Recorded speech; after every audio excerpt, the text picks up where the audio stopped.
പാലക്കാട്ടെ ആകാംക്ഷ മറ്റൊന്നുമല്ല, രാഹുൽ മാങ്കൂട്ടത്തിന് ഇക്കുറി സീറ്റുണ്ടാവില്ല. അപ്പോൾ ഏറ്റവും ശ്രദ്ധേയമായ രാഷ്ട്രീയ പോരിൻ്റെ ഇടമായി പാലക്കാട് നിയമസഭാ മണ്ഡലം മാറുകയാണ്. രാഹുൽ മാങ്കൂട്ടത്തിന് പാലക്കാട് പകരക്കാരൻ ആര് എന്ന ചോദ്യം ഉറപ്പാണ്.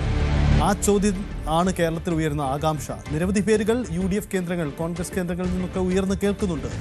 ഷാഫി പറമ്പിൽ വടകരയിൽ നിന്ന് തിരികെ പാലക്കാട് മത്സരിക്കാൻ എത്തില്ലെന്ന് ഏറെക്കുറെ ഉറപ്പാണ്. BJP രണ്ടാം സ്ഥാനത്തെത്തുന്ന മണ്ഡലത്തിൽ ഈ പുതിയ സാഹചര്യങ്ങൾ BJP കേന്ദ്രങ്ങളും ശ്രദ്ധയോടെ വീക്ഷിക്കുകയാണ്. എന്താണ് പാലക്കാട് സംഭവിക്കുന്നത്? നിയമസഭയിലെ ശ്രദ്ധേയമായ പോരാട്ടം നടക്കുന്ന ഇടമായി പാലക്കാട് മാറിക്കഴിഞ്ഞു എന്നതാണ് സാഹചര്യം. പാലക്കാടിൻ്റെ രാഷ്ട്രീയം, പാലക്കാട് പറയാൻ പോകുന്ന നീക്കങ്ങൾ, അത് വളരെ പ്രധാനപ്പെട്ടതും കൂടിയായി മാറുകയാണ്. അപ്പോൾ രാഹുൽ മാങ്കൂട്ടമില്ലെങ്കിൽ പാലക്കാട് ആര് മത്സരിക്കുമെന്ന പ്രധാനപ്പെട്ട ചോദ്യം ഉയരുകയാണ്. അതിൻ്റെ സാധ്യതകൾ എന്തൊക്കെ, എങ്ങനെ എന്നതുകൂടി നമുക്ക് പരിശോധിക്കാം. കോൺഗ്രസിനെ സംബന്ധിച്ച് രാഹുൽ മാങ്കൂട്ടത്തിന് ഒരു പകരക്കാരനെ അവിടെ കണ്ടെത്തുക വെല്ലുവിളിയാണ്. കാരണം ഷാഫി പറമ്പിലിൻ്റെ സാന്നിധ്യത്തിൽ, അദ്ദേഹത്തിൻ്റെ സ്വാധീനത്തിൽ മാത്രം വിജയിച്ച ഒരു ഇടമായിരുന്നു പാലക്കാട്. ഷാഫിയുടെ പ്രത്യേക താല്പര്യം പരിഗണിച്ചുകൊണ്ട് രാഹുൽ മാങ്കൂട്ടത്തിൽ അവിടെ സ്ഥാനാർത്ഥിയായി അവിടെ വലിയ മാർജിനിൽ വിജയിക്കുകയും ചെയ്തു UDF. ഇത്തവണ രാഹുൽ മാങ്കൂട്ടം എന്നൊരു വലിയ വെല്ലുവിളി. രാഹുലിന് എന്തായാലും സീറ്റ് കൊടുക്കില്ല വിവാദങ്ങളുടെ പശ്ചാത്തലത്തിൽ. അപ്പോൾ വീണ്ടും മറ്റൊരാളെ കണ്ടെത്തേണ്ടി വരും. അവിടെ ആരെ എന്ന ചോദ്യമാണ്. യഥാർത്ഥത്തിൽ പാലക്കാട് ജില്ലയിൽ നിന്നും അങ്ങനെ സ്വാധീനമുള്ള ഒരു പ്രധാനപ്പെട്ട മുഖത്തെ കണ്ടെത്താൻ കോൺഗ്രസിന് കഴിയുന്നില്ല എന്ന കാര്യമുണ്ട്. അപ്പോൾ ജില്ലയ്ക്ക് പുറത്തു നിന്നും ചില പേരുകൾ വന്നേക്കാം. ജില്ലയ്ക്കകത്തുള്ള ചില പേരുകൾ കൂടി പരിഗണനയിലുണ്ട്. പക്ഷേ അവിടെ ആര് എന്നതാണ്. കാരണം ആ സീറ്റ് കൈവിടാൻ വയ്യ. കാരണം ഒരു അഭിമാന പോരാട്ടമാണ് പാലക്കാട്. അപ്പോൾ പാലക്കാട് നിലനിർത്താൻ UDFിൻ്റെ തന്ത്രമെന്ത്, ആരൊക്കെയാണ് UDF പരിഗണിക്കുക എന്നതാണ് പ്രധാനപ്പെട്ട കാര്യം. അവിടെയാണ് നമ്മൾ ഒരു പേരുകാരനെ പറയേണ്ടി വരുന്നത്. മറ്റാരുമല്ല, സന്ദീപ് വാര്യർ എന്ന പേര്. സന്ദീപ് വാര്യർ നമുക്കറിയാം, KPCCയുടെ ജനറൽ സെക്രട്ടറിയാണ്, മുൻ BJP നേതാവാണ്. പാലക്കാട് മണ്ഡലത്തിൽ വിപുലമായ ബന്ധം അദ്ദേഹത്തിന് അവകാശപ്പെടാം. മറ്റൊന്നും കൊണ്ടുമല്ല, മുൻ BJP നേതാവെന്നത് ഉണ്ടാക്കുന്ന ഒരു അനുകൂല സാഹചര്യം കൂടി സന്ദീപ് വാര്യർക്ക് പ്രത്യേകതയായി മുന്നിലുണ്ട്. പാലക്കാട് തെരഞ്ഞെടുപ്പിന് ഇടയിലാണ് സന്ദീപ് വാര്യർ BJP ബന്ധം ഉപേക്ഷിച്ചുകൊണ്ട് കോൺഗ്രസിൻ്റെ ഭാഗമാവുന്നത്. അതൊരു സുപ്രധാനമായ രാഷ്ട്രീയ നീക്കമായിരുന്നു. സന്ദീപ് വാര്യർ ഇപ്പോൾ കോൺഗ്രസിൻ്റെ ഒരു പ്രധാനപ്പെട്ട മുഖമാണ്. വലിയ പ്രസ്താവനകളും രാഷ്ട്രീയ നീക്കങ്ങളും ഒക്കെയായി നടക്കുന്നു. ഇത്തവണ നിയമസഭയിൽ സന്ദീപ് വാര്യർക്ക് ഒരു സീറ്റ് ഏറെക്കുറെ ഉറപ്പുമാണ് താനും. അപ്പോൾ ആ സീറ്റ് ഏതെന്ന ചോദ്യമുണ്ട്. തവനൂർ പോലെയുള്ള ചില സാധ്യതകളൊക്കെ നേരത്തെ തന്നെ പങ്കുവയ്ക്കപ്പെട്ടിരുന്നു. പക്ഷേ തവനൂരിൽ സന്ദീപ് വാര്യർ വന്നാലുണ്ടാക്കുന്ന കോൺഗ്രസിലെ വിവാദം ചെറുതല്ല. നമുക്ക് വിശദമായി അക്കാര്യം പിന്നീട് പരിശോധിക്കാം. പക്ഷേ ഇപ്പോൾ നമുക്ക് പാലക്കാടേക്ക് വരുമ്പോൾ പാലക്കാട് സന്ദീപ് വാര്യരുടെ സാധ്യത എത്രമാത്രം എന്ന പ്രധാനപ്പെട്ട കാര്യമാണ്. സന്ദീപ് വാര്യരുടെ സാധ്യത ഒന്ന്, കോൺഗ്രസിലെ ഈ ഒരു മൂവ്മെൻറ്റിന്, ഈ ബെൽറ്റിന് ഷാഫിയുമൊക്കെയുള്ള ഒരു അടുത്ത ബന്ധം സന്ദീപ് വാര്യരുടെ ഏറ്റവും സാധ്യത കൽപ്പിക്കപ്പെടുന്ന ഒന്നിടമാണ്. മറ്റൊന്ന്, BJPക്ക് അത്രയും കൂടുതൽ വോട്ടിംഗ് ശതമാനമുള്ള സംഘടനാശേഷിയുള്ള ഒരു മണ്ഡലമാണ് പാലക്കാട് നിയമസഭാ മണ്ഡലം.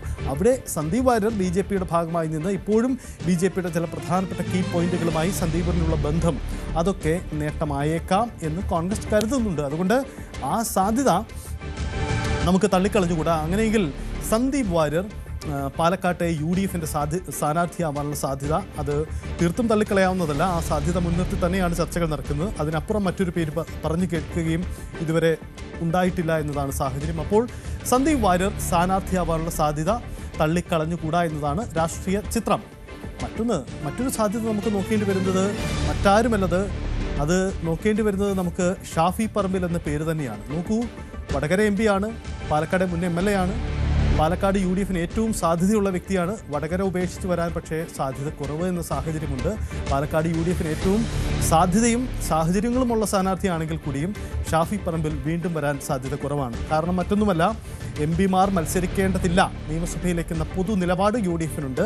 ഷാഫി പറമ്പിലിന് വേണ്ടി അത് മാറ്റിവെച്ചാൽ മറ്റു പല മണ്ഡലങ്ങളിലും ആ നീക്കമുണ്ടാവും. കാരണം ഒരു നിര MP മാർ, കോൺഗ്രസ് MP മാരാണ് ഇത്തവണ നിയമസഭ ആഗ്രഹിക്കുന്നത്. അതുകൊണ്ട് തന്നെ ഷാഫിക്ക് വേണ്ടി അത് മാറ്റിയാൽ ഉണ്ടാകുന്ന വെല്ലുവിളിയാണ്. പക്ഷേ അവസാന ഘട്ടത്തിൽ മറ്റാരെയും കിട്ടാതെ വന്ന് ഷാഫി വീണ്ടും പാലക്കാട് മത്സരിക്കാനുള്ള സാധ്യത തള്ളിക്കളഞ്ഞുകൂടാ. കാരണം മറ്റൊന്നുമല്ല, പാലക്കാട് നിലനിർത്തിയേ പറ്റൂ കോൺഗ്രസിന്, പാലക്കാട് വിജയിച്ചേ പറ്റൂ. അതൊരു അഭിമാന പോരാട്ടമാണ് എന്നതാണ് സാഹചര്യം. അതുകൊണ്ട് ഷാഫി പറമ്പിൽ വീണ്ടും എത്താനുള്ള സാധ്യത നമുക്ക് തീർത്തും തള്ളിക്കളയത്തില്ല. നിലവിലെ സാഹചര്യത്തിൽ അതത്ര എളുപ്പമല്ല എന്നതാണ് സാഹചര്യം. കാരണം ഷാഫി വരാൻ സാധ്യത കുറവാണ്. പക്ഷേ ഇനി മറ്റൊരു സ്ഥാനാർത്ഥി ഇല്ലാത്ത ഘട്ടത്തിൽ ഷാഫി പറമ്പിൽ തന്നെയാവാനുള്ള സാധ്യതയും തള്ളിക്കളഞ്ഞുകൂടാ. എന്തായാലും ഒരു കാര്യം ഉറപ്പാണ്, ആര് സ്ഥാനാർത്ഥിയായാലും ഷാഫി പറമ്പിൽ തന്നെയായിരിക്കും പ്രചരണത്തിലെ കുന്തമുന എന്ന കാര്യം വ്യക്തമാണ്. കാരണം ഷാഫിയുടെ സ്വാധീനമാണ് ആ മണ്ഡലത്തിലെ UDFിൻ്റെ കോൺഗ്രസിൻ്റെ കരുത്ത്. അതുകൊണ്ട് ആ നീക്കം തന്നെയാണ് അവിടെ നടക്കാൻ സാധ്യത ഉണ്ടാവുക. നമുക്കൊരു സാധ്യതയിൽ മറ്റൊരു പേരുകാരനെ കൂടി കണ്ടെത്തേണ്ടി വരും. ആരായിരിക്കും ആ പേരുകാരൻ എന്നതുകൂടിയാണ് പ്രധാനപ്പെട്ട കാര്യം.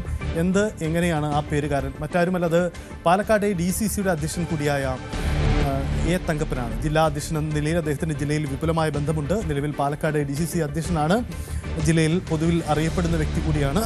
അപ്പോൾ പരിഗണിക്കപ്പെടാൻ എ തങ്കപ്പനും സാധ്യതകളുണ്ട്, അദ്ദേഹം മുന്നിൽ കാണുന്നുണ്ട് എന്നതാണ് ചില അടുത്ത കേന്ദ്രങ്ങളുമായി പങ്കുവെച്ച വികാരം. അതായത് പാലക്കാട് സ്ഥാനാർത്ഥിയാവാനുള്ള സാധ്യത എ തങ്കപ്പനും തള്ളിക്കളയുന്നില്ല. അദ്ദേഹത്തിന് ആഗ്രഹം കൂടി അദ്ദേഹം പങ്കുവെക്കുന്നുണ്ട്. ചില കേന്ദ്രങ്ങളിലൊക്കെ തൻ്റെ പേരും ചർച്ചയാക്കപ്പെടട്ടെ എന്നൊരു നിലപാടൊക്കെ എ തങ്കപ്പനും പങ്കുവെക്കപ്പെടുന്നുണ്ട്. അപ്പോൾ പാലക്കാട് മണ്ഡലത്തിൽ വിപുലമായ ബന്ധം തനിക്കുണ്ട്. DCC അധ്യക്ഷൻ എന്ന ബന്ധം അതൊക്കെ പാലക്കാട് നേട്ടമുണ്ടാക്കുമെന്ന് കരുതുന്നുണ്ട്. അപ്പം ഷാഫിയുമായുള്ള ബന്ധം മോശമല്ല. അതുകൊണ്ട് കൂടി പാലക്കാട് എ തങ്കപ്പൻ എന്ന ഒരു പേര് കൂടി നമുക്ക് സാധ്യതയായി പരിഗണിക്കേണ്ടി വരും. ഇതിനും അപ്പുറം ജില്ലയ്ക്ക് പുറത്തുനിന്നുള്ള ചില പേരുകളൊക്കെ ചർച്ചയിൽ ഉയർന്നു കേൾക്കുന്നുണ്ട്. പക്ഷേ അതൊന്നും നമുക്ക് കൃത്യമായി സ്ഥിരീകരിച്ച് മുന്നോട്ട് പറയാൻ കഴിയുന്ന സാഹചര്യമല്ല. എന്ത് സംഭവിക്കാം, രാഷ്ട്രീയമാണ്, ചർച്ചകൾ തുടരുകയാണ്. അപ്പോൾ പാലക്കാട് അഭിമാന പോരാട്ടമാണ് നടക്കുന്നത്. അതുകൊണ്ട് പാലക്കാട് ഇത്തവണ ആ പോരിലേക്ക് തന്നെയാണ് പോകുന്നത് എന്ന ചിത്രം കൂടിയുണ്ട്.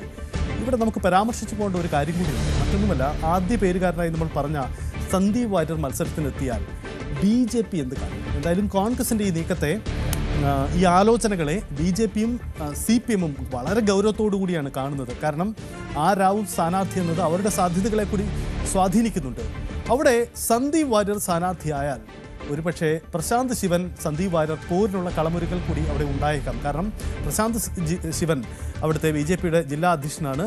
പ്രശാന്ത് ശിവനെ മുൻനിർത്തിയുള്ള ഒരു നീക്കം കൂടി ഉണ്ടാവും. അപ്പോൾ സന്ദീപ് വാര്യർ പ്ലസ് പ്രശാന്ത് ശിവൻ ഇരുവരും തമ്മിലുള്ള പോര് നമ്മൾ നേരത്തെയും കണ്ടിട്ടുള്ളതാണ്. പ്രസ്താവന യുദ്ധങ്ങൾ കണ്ടിട്ടുള്ളതാണ്, വലിയ നീക്കങ്ങൾ കണ്ടിട്ടുണ്ട്. അപ്പോൾ അത്തരമൊരു നീക്കം ഉണ്ടായേക്കാം. അപ്പോൾ പ്രശാന്ത് ശിവൻ എന്ന ജില്ലാ പ്രസിഡന്റിനെ ഒരു പക്ഷേ അവിടെ പാലക്കാട് സ്ഥാനാർത്ഥിയാക്കാൻ BJPക്ക് അവരുടെ പരിഗണനാ പട്ടികയിലുണ്ട്. മറ്റൊരു പേരുകാരൻ E കൃഷ്ണദാസാണ്. മുൻ ജില്ലാ പ്രസിഡന്റാണ് എന്ന പ്രത്യേകത കൂടി E കൃഷ്ണദാസിനുണ്ട്. ജില്ലയിൽ വലിയ വിപുലമായ സ്വാധീനമുണ്ട്.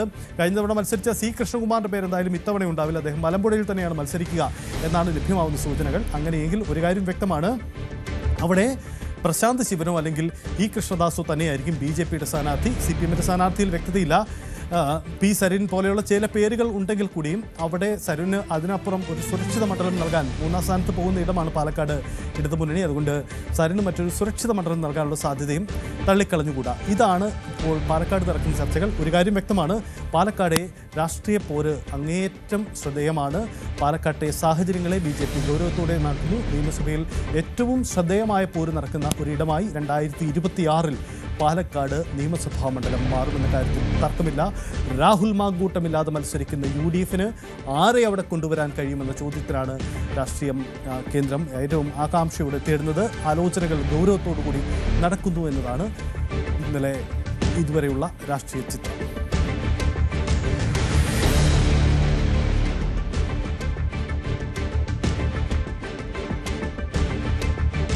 ഇനി നമ്മൾ വരുമ്പോൾ ഇന്നലെ ചങ്ങനാശ്ശേരിയിൽ പെരുന്നയിൽ NSSൻ്റെ സമ്മേളനത്തിനിടയിൽ വന്ന ചില ദൃശ്യങ്ങൾ എല്ലാവരും കണ്ടിട്ടുണ്ടാകും. മറ്റൊന്നുമല്ല, രാഹുൽ മാങ്കൂട്ടം, നമ്മളിപ്പോൾ പരാമർശിച്ചു വന്ന രാഹുൽ മാങ്കൂട്ടം അവിടെ എത്തി. അദ്ദേഹം പൊതുവേദികളിൽ രാഹുൽ മാങ്കൂട്ടം സജീവമാവുകയാണ്.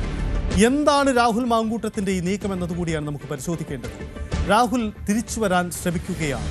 വീണ്ടും സജീവമാക്കാൻ രാഹുൽ മാങ്കൂട്ടം നീക്കം ആരംഭിച്ചു എന്നതാണ് ഇപ്പോഴത്തെ രാഷ്ട്രീയ ചിത്രം. തിരിച്ചുവരവ് രാഹുൽ പ്രതീക്ഷിക്കുന്നുണ്ട്. പൊതുവേദികളിൽ കൂടുതൽ സജീവമാകുന്നു. പാലക്കാട് രാഹുലിനെ സ്ഥാനാർത്ഥിയാക്കാൻ കോൺഗ്രസ് എന്തെങ്കിലും സാധ്യതയുണ്ടോ എന്ന ചോദ്യം കൂടി ഈ ഘട്ടത്തിൽ ഇന്നത്തെ ആ ദൃശ്യങ്ങളൊക്കെ പുറത്തു വരുമ്പോൾ ഉയരുകയാണ്. പാർട്ടി നേതാക്കളുമായി അടുത്ത ബന്ധം സ്ഥാപിക്കാൻ രാഹുൽ വീണ്ടും ശ്രമിക്കുന്നുണ്ട്.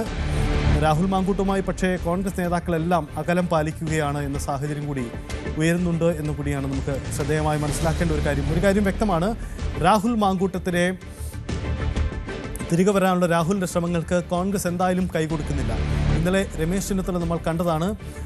അവിടുത്തെ ആ ദൃശ്യങ്ങളിൽ രമേശ് ചെന്നിത്തലയെ കണ്ട് അഭിവാദ്യം ചെയ്യാൻ വേണ്ടി സീറ്റിൽ നിന്ന് എഴുന്നേറ്റ രാഹുലിനെ കാണാതെ, അങ്ങോട്ടേക്ക് നോക്കാതെ രമേശ് ചെന്നിത്തല കടന്നുപോയി.